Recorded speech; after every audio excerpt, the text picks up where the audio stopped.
You have to understand something most people will never realize in their entire lifetime. Prayer is not weakness. Prayer is not sitting on your knees crying for help because you can't handle your problems.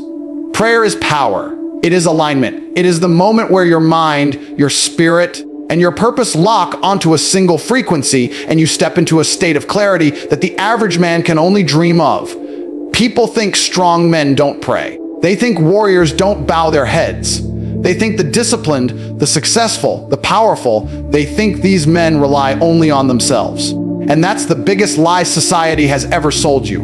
Because every great man you admire, every legend in history, every conqueror and leader who moved nations and built empires, they all understood one truth: you cannot rise to your highest level without connecting yourself to something greater. When I talk about prayer, I'm not talking about repeating words without intention. I'm talking about the internal conversation when you look at your life and say, I will become who I'm meant to be. Because the world won't remind you, your friends won't remind you, your enemies definitely won't remind you. The only voice that can guide you back to your path is the one that echoes in your silence. That's what prayer truly is, the restoration of direction. The moment where all the noise falls away and you can finally hear yourself again, hear your purpose again, hear God whispering the mission you keep trying to ignore. People fold because they have no anchor. They wake up lost, drift through the day, drown in distraction, and collapse under stress because they never take a single moment to realign their mind. They treat life like a storm and themselves like a leaf blowing in the wind. But prayer turns you into the storm. It makes you grounded, structured, dangerous. It gives you focus in a world designed to steal it from you. When you pray with intention, you remember who you are. You remember what matters. You remember what you're fighting for. And suddenly the things that used to scare you don't matter anymore. The things that used to defeat you don't stand a chance. There's a reason powerful men pray in silence. Because in silence, there is no pretending. There is no ego, no image, no bravado. All that's left is the truth, who you are and who you are becoming. And if those two things don't match, your mind feels it immediately. That friction you feel inside, that's not anxiety. That's your soul reminding you that you've stepped off the path. And prayer puts you back on it, not by magic, not by miracles, but by clarity. Because when your mind is aligned, your actions follow. And when your actions follow, your results become inevitable. Think about how many decisions you make when you're confused, tired, angry, emotional, unfocused. Those decisions ruin lives. Those decisions destroy futures. But the man who grounds himself before he acts, who aligns his intentions before he moves, who reminds himself of his mission every single day, that man becomes unstoppable. That man stops reacting and starts commanding. That man stops asking why life is unfair and starts shaping reality with his own hands. That man doesn't live by chance, he lives by purpose. Prayer is the foundation of that purpose. It is the moment where you say, I refuse to quit. I refuse to be average. I refuse to walk blindly through life. And when you speak those words, even silently, something inside you activates. Your discipline sharpens. Your emotions settle. Your mind stretches beyond fear and into certainty. And you feel that shift, that power, that internal ignition telling you, get up, move, build, become. That is why prayer is not weakness. It is the highest expression of strength, because it forces you to confront yourself and rise above yourself. And that is where transformation begins. People talk about belief like it's something soft, emotional, something you feel when life is easy and everything is going your way. But belief means nothing without evidence. Faith means nothing without action. Everyone says they believe in themselves, they believe in a higher purpose, they believe in success, they believe God has a plan for them. But if belief is real, if faith is real, then it must be proven through discipline. Discipline is the physical manifestation of belief. It is the daily proof that you trust yourself, that you trust the mission, that you trust the process even when it's painful, even when you're tired, even when you can't see the results yet. You can sit in a room and pray for strength all you want, but if you wake up and hit the snooze button, your actions have already exposed you. You can say you want success, but if you choose comfort over consistency, you've already told the universe you're not ready. That is why discipline separates the powerful from the forgotten. Because discipline is not about how you feel. It's about what you do regardless of how you feel. Anyone can work hard when they're motivated. Anyone can train when they're excited. Anyone can follow a plan when everything feels good. But discipline is what you do on the days when your mind is heavy, your body is tired, and your emotions are screaming at you to stop. And here's the part most people will never accept: discipline is the highest form of worship. It is the strongest declaration of faith you can make, because it shows that you are willing to sacrifice comfort for purpose. You're willing to obey your mission over your mood. You're willing to live by principles instead of impulses. The man who is disciplined is the man God trusts with responsibility. Because if you can't control your body, how can you control your destiny? If you can't command your time, how can you command your success? If you can't master your impulses, how can you master your life? Discipline is what turns potential into reality. It's what turns dreams into results. You can have all the ambition in the world, but without discipline, you stay stuck exactly where you've always been. That's why life rewards the disciplined. The disciplined man wakes up even when he wants to sleep. He trains even when he wants to rest. He works even when he wants to escape. He keeps moving even when every part of him wants to quit. And because he does what others refuse to do, he earns what others will never have. People think discipline is restrictive, but discipline is freedom. Discipline frees you from regret, frees you from weakness, frees you from the chaos of acting without purpose. When you live undisciplined, you live like a slave to your emotions, your cravings, your laziness, your fear. When you live disciplined, you live like a man in control. You don't wait for the right moment. You don't wait for mood. You don't negotiate with your excuses. You decide what needs to be done, and you do it. That is real freedom, to be in command of yourself. Most people fail not because they lack intelligence or talent, but because they lack the discipline to stay consistent. They quit when it's hard. They lose focus when it's boring. They give up when results don't come immediately. They want the reward without the repetition. They want the growth without the grind. But the universe doesn't work like that. God doesn't work like that. You cannot expect blessings while living in disobedience to your own potential. When you choose discipline, you choose to step into the man you were designed to become. You choose to honor your future instead of feeding your temporary impulses. You choose to move with purpose instead of drifting with the crowd. And once discipline becomes your identity, everything in your life begins to shift. Doors open. Opportunities appear, strength grows, confidence becomes unshakable, because the man who is disciplined is the man who cannot be broken. The world you're living in right now is not designed to make you strong. It's not designed to make you focused, disciplined, spiritual, powerful, or even aware. It's designed to make you distracted. And distraction is the most effective form of modern slavery. You don't need chains when you can drown a man in noise. You don't need prisons when you can keep his mind so occupied that he never has time to develop it. And that's what's happening to you every single day without you even realizing it. You think you're choosing to scroll, choosing to be entertained, choosing to waste hours on nonsense, but you're not choosing anything. You're reacting. You're trapped in a cycle engineered to keep you weak. If you look around, everyone is addicted to something that steals their focus. If it's not social media, it's constant notifications. If it's not notifications, it's meaningless drama. If it's not drama, it's escapism in the form of consumption, entertainment, indulgence, and endless stimulation. And the most dangerous part is that people think this is normal. They think waking up and checking their phone before checking their purpose is normal. They think spending more time watching other people live than improving their own life is normal. They think being mentally exhausted from nothing is normal. It's not normal. It's engineered. There is a reason the strongest men in history had moments of solitude. There is a reason prophets, warriors, kings, and leaders would withdraw from the noise to reconnect with clarity. Because they knew distraction kills destiny. They knew that a mind polluted with noise cannot hear intuition, cannot hear purpose, cannot hear God. And in today's world, your mind is under attack every second you're awake. Something is pulling your attention. Something is demanding your focus. Something is trying to drag your energy away from your mission and onto something that benefits everyone but you. When you're distracted, you are harmless. You're predictable. You're weak. You're too busy chasing entertainment to chase your destiny. You're too busy reacting to other people's lives to fix your own. And the world loves that version of you. A distracted man never rises. A distracted man never becomes dangerous. A distracted man never becomes disciplined. A distracted man never builds anything. He just consumes and consumes until his life becomes one long blur of wasted potential. And deep down, you know this. You know there are things you should be doing but aren't.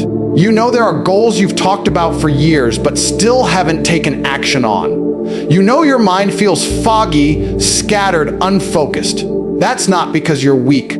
It's because your environment is poisoning you slowly. Every swipe, every notification, every pointless video, every dopamine hit, it's all designed to dull your mind and soften your spirit. You can't step into a powerful life with a distracted brain. You can't build anything meaningful when your attention span is destroyed. You can't connect spiritually when your mind is constantly occupied by noise. And you definitely can't hear inner guidance when your entire mental bandwidth is filled with useless information. The world has convinced you that being busy is the same as being productive, but business is just another form of distraction. Productivity is purposeful. Business is chaotic. Productivity builds you. Business breaks you when you eliminate distraction, even for a moment. You feel the difference instantly. Your mind sharpens, your energy returns, your thoughts become clearer, your spirit feels louder. You start to remember the goals you buried under a pile of mental clutter. You start to feel the hunger you lost. You start to feel alive again. Because distraction doesn't just steal your focus, it steals your identity. And when you remove it, you finally reconnect with who you are and who you're meant to become. You cannot step into God mode when your mind is controlled by everything except your purpose. You cannot unlock discipline, strength, and spiritual power while living in a constant state of mental noise. The moment you reclaim your focus is the moment you reclaim your life. Most people spend their entire lives trying to avoid hardship as if comfort is the path to greatness. They pray for an easy life, pray for smooth roads, pray for gentle lessons. But that's not how strong men are created. Diamonds aren't made in warm water. Warriors aren't built on soft days. Purpose isn't formed in comfort.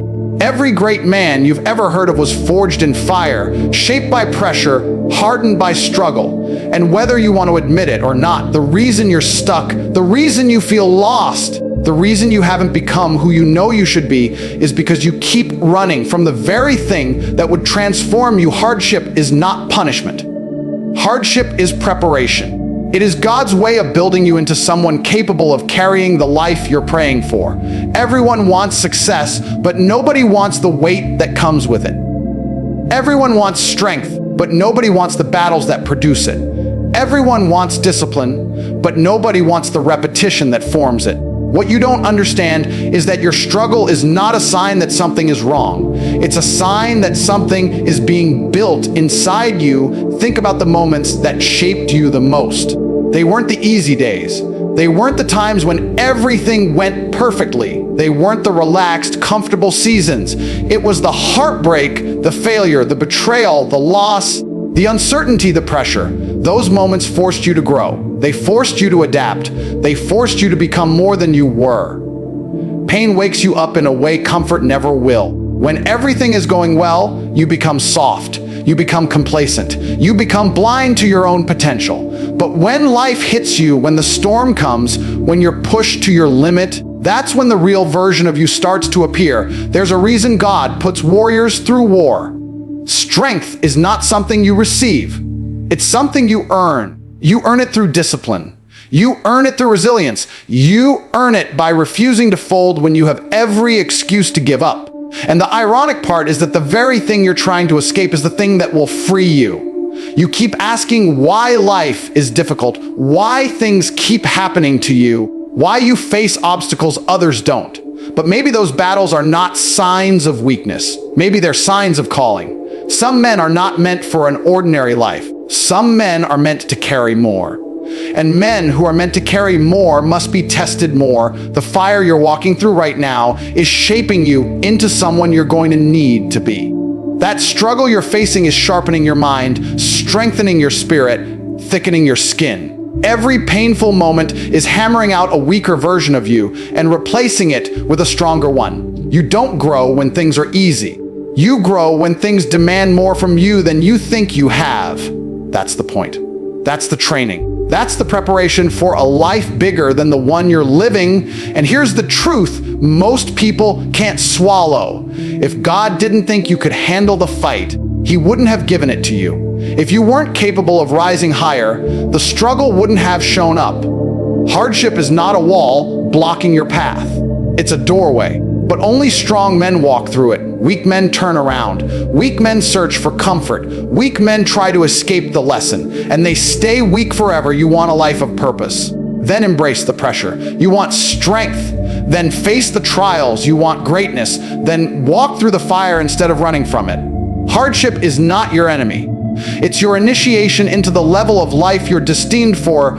There comes a point in every man's life when he has to decide what kind of mind he's going to build. Not the mind people expect from him, not the mind shaped by society, not the mind softened by comfort, but the mind of a warrior, a mind that does not break when life hits, a mind that does not panic when pressure rises, a mind that does not crumble when things go wrong, because life will test you, it will push you, it will bend you, and if your mind is weak, everything else in your life collapses with it. But if your mind is strong, truly strong, nothing can stop you. A warrior mindset isn't loud. It's not about acting tough or pretending you don't feel anything. A warrior mindset is calm, controlled, strategic, unshakable. It's the ability to stand firm in chaos, to stay disciplined when emotions scream at you, to stay focused when distractions claw at you, to stay committed when the world gives you every excuse to quit. And that's something you have to build intentionally, day by day, action by action, thought by thought. Most people let fear control them. They avoid challenges, avoid discomfort, avoid anything that threatens their ego. They think safety equals success. They think comfort equals happiness. But the truth is the opposite. Fear grows when you avoid it. Weakness grows when you feed it. Doubt grows when you listen to it. The warrior mindset is built by facing these things head on, by stepping into the very situations that make you uncomfortable. Because each time you do, you take back a piece of your power. A real warrior trains his mind the same way he trains his body. He sharpens it, strengthens it, tests it, puts it under pressure. Not because he enjoys suffering, but because he knows the cost of being mentally weak. A weak mind destroys opportunities. A weak mind ruins discipline. A weak mind collapses under stress. And once your mind collapses, your life follows. That's why building mental power isn't optional. It's survival. The strongest men aren't the ones who feel nothing. They're the ones who feel everything but remain in control. They feel fear but walk forward anyway. They feel doubt but act anyway. They feel pressure but stay focused anyway. They feel pain but keep moving anyway. That's what separates them from everyone else. That ability to stay composed when everything inside them wants to break is what makes them unstoppable. And don't make the mistake of thinking a warrior mindset is only about aggression or dominance. It's not. It's about awareness. It's about understanding yourself so deeply that nothing can manipulate your emotions, nothing can deceive your thinking, nothing can shake your confidence. It's about being grounded in who you are and what you stand for. When you know your values, your mission, your code, life becomes simpler, decisions become clearer, distractions lose their power. Emotional chaos fades because your mind is anchored. You cannot be spiritually strong without being mentally strong. You cannot be disciplined without being mentally strong. You cannot be successful without being mentally strong. Because every great achievement in your life will require you to battle your own inner resistance. And if you haven't built the mental armor required for that fight, you will lose every single time. The warrior mindset also comes from accepting responsibility.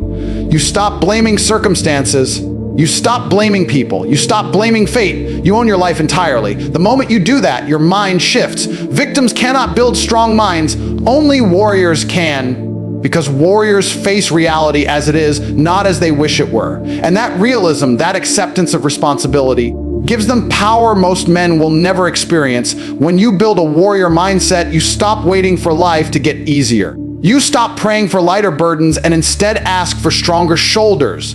You stop hoping things will change and start changing yourself. You become the kind of man who doesn't need perfect conditions, who doesn't need motivation, who doesn't need approval. You move forward because you said you would. You push because you decided to. You endure because you must. That is the mind of a warrior. Pressure is not your enemy. Pressure is proof that you're standing in the right place.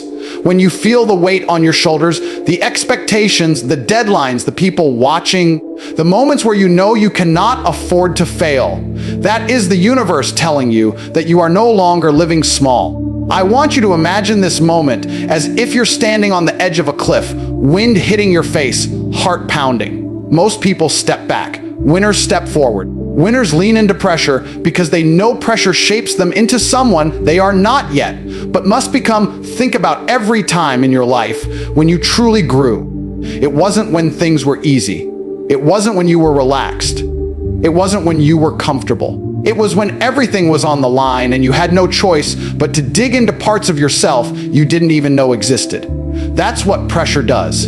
It squeezes you, tests you, forces you to see if you truly believe the things you say about yourself. And when you treat pressure as a training ground instead of a burden, everything changes. You wake up and suddenly challenges don't intimidate you, they activate you. You don't avoid responsibilities, you take more on because you've realized that every new weight you lift builds new strength. The people who fear pressure spend their lives running from anything that could make them better. But the people who embrace it walk differently, talk differently, act differently. They have a calmness to them, not because life is easy, but because they've trained their mind to stay steady in storms that would break others. Right now, as you're listening, I want you to ask yourself something honestly. What pressures have you been hiding from? What opportunities have you delayed because you didn't feel ready? What moments have you stepped back from because you weren't confident you could carry the weight? Your future self is built in moments exactly like those. Every time you walk away from pressure, you walk away from your own evolution. Pressure is not punishment, it's preparation. And the people who understand this have something special about them. They don't crack under expectations, they rise because of them. When they feel nervous, they move anyway. When they feel overwhelmed, they breathe and take the next step. When they feel like quitting, they remember that pressure only hurts when you haven't yet understood its purpose. And its purpose is to expand you. Picture yourself in a room filled with people who admire you, respect you, rely on you. They see someone strong, someone focused, someone who shows up even when it's inconvenient, even when it's heavy. That version of you isn't imaginary. It's waiting behind the door of pressure. The only way to meet that version is to walk through what most people avoid. There will be moments when pressure feels like too much. There will be days when you question why you're carrying so many responsibilities. There will be nights when you want to shut down and run back to something easier. But pressure becomes power the moment you stop resisting it. You don't conquer pressure by being fearless.